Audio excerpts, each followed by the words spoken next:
Packer Nation. Just wanted to touch base with you guys. Thank you so much for checking in on this video. I'll try to keep it 12 minutes or less. On your screen, you got some some Raider players in black here. Those are our next opponent. We'll be playing them at the same field, but an hour earlier. So 6 p.m. game. Please show up before warm-up start at 5 p.m. That would be so awesome, with, of course, your mouthpiece. I want to talk about our goals, right? And this idea that the Packers can get a W and Winston or Liam or Max or Andrew, any one of you guys, Caleb or Lewis or Egan or Sawyer or James, any one of you guys or Andrew can hit your goals, and that can help us win. And so Gavin wants to score a pick six. He's ready to do it, and that will help us win a game. Winston wants to lead the league in sacks and have 2 catches per game. Let's do that. Egan wants 3 catches a game. Let's get Egan some touches, and it's a good week to do that. 2 tackles per game and 2 touchdowns. Well, I know you're knocking down 2 passes a game. I got high hopes for you, Egan at corner. Lewis, let's get those catches going, and I'm sure the touchdowns will take care of themselves. And Lewis making catches and getting touchdowns helps the Packers. Andrew, I love it. Very simple. He wants to score the tutties. Again, if Andrew's blocking and scoring tutties and making tackles, and what did he have? 1 interception and 1 dropped interception in the last game? We're going to be just fine, guys. And Max, you're obviously getting more offense already. Let's keep that going. James wants hold himself to a high standard of a touchdown per game and 4 tackles per game. Again, 4 tackles per game, that's going to make the Packers a better team. Sawyer wants 4 touchdowns by the end of the season. Guys, I think we can do better than that. And Liam wants 5 tackles per game. Liam, at the end, you're getting 5 tackles a game. That is going to be a nightmare day for the other opponent that we play. So I love those ideas. If you guys meet your goals, and paying attention to this video is going to help you get to those goals, that's going to be better for us, the Packers.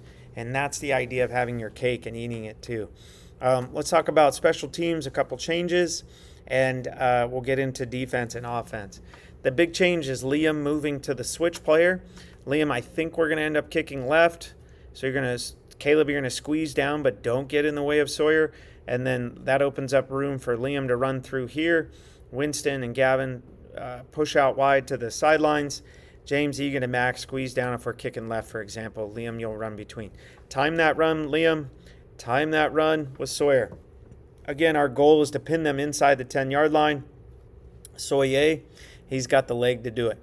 Let's go get him, guys. On the receiving side, if we could block 6 guys, whoever catches the ball is going to have a field day. A field day. And again, as a team on special teams, man, this thing wants to auto advance.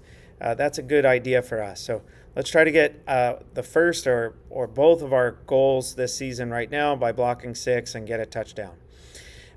Defensively, there is some changes. And before I talk about that, let's talk about our goals on defense. No missed tackles.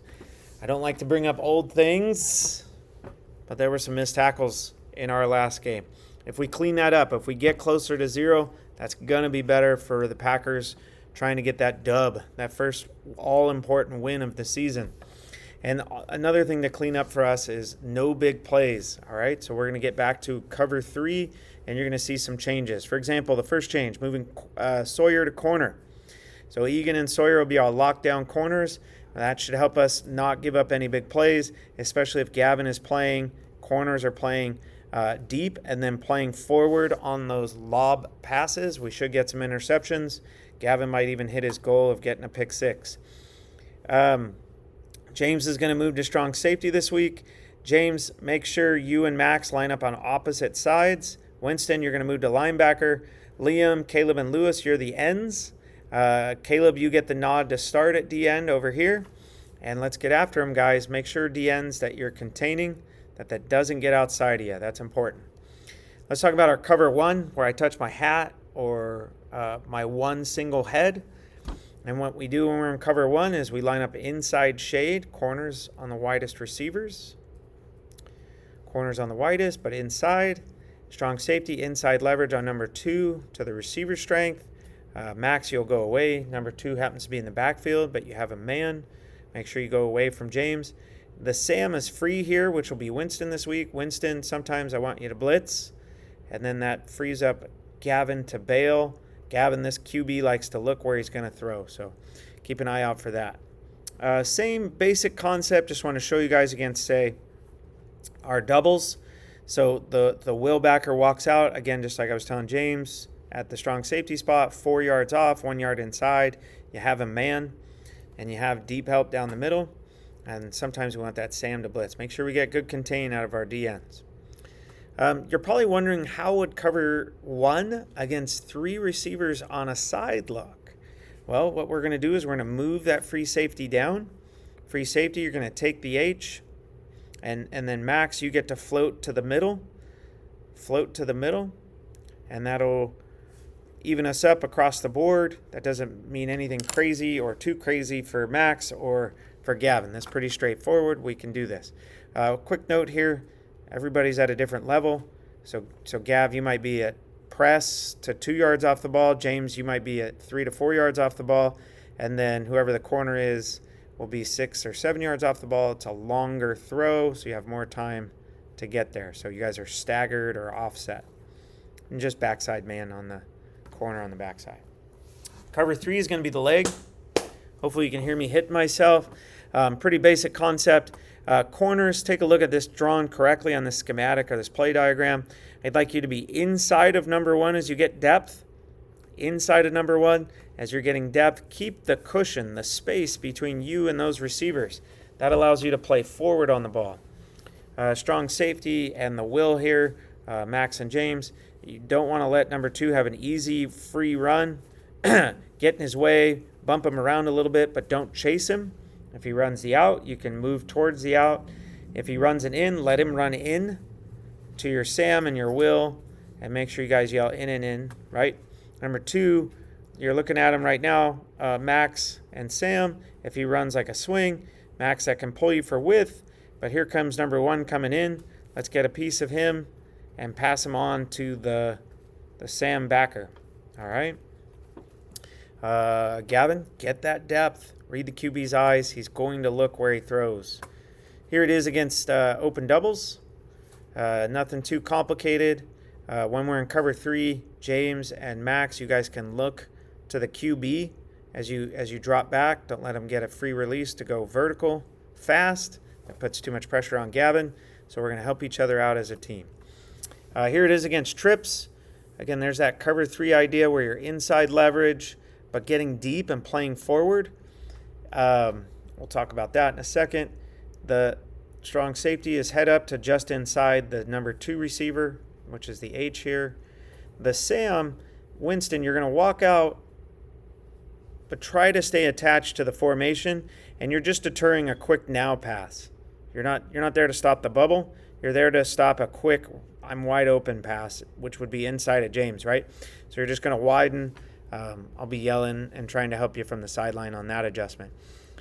Quick note here for Max, in case anyone else plays the will backer. Before you drop, make sure you look at this, we'll call it the backside guard, and make sure he's not running a quick out pass, and that puts our corner in too much of a bind. You'll have to help him out with that, all right? So that's what I mean by that note. All right, we're going to wrap this video up with a little bit of offense. Sawyer, let's get you more than 1 touchdown this game. That would be cool. Let's get you back on track for your goal.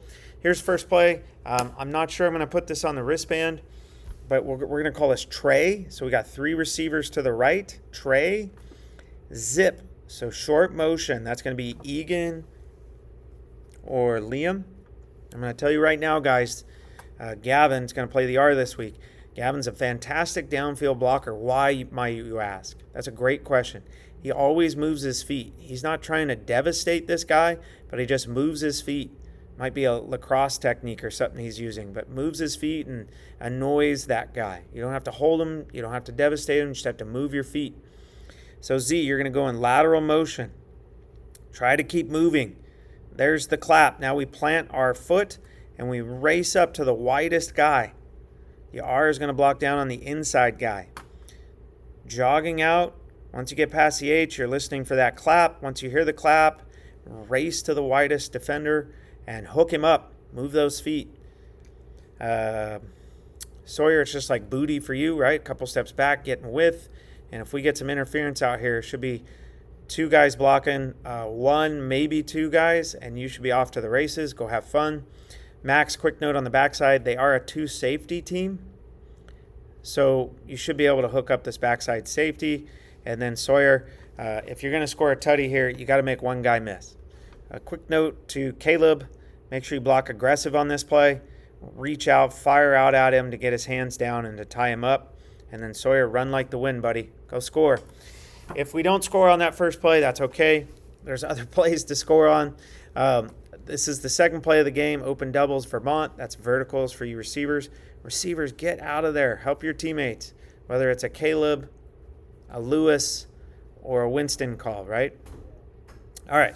I got a bonus play after this. If you're up for it, open doubles, rip Jordan. So R is the rip motion, and then Jordan's like a jet sweep.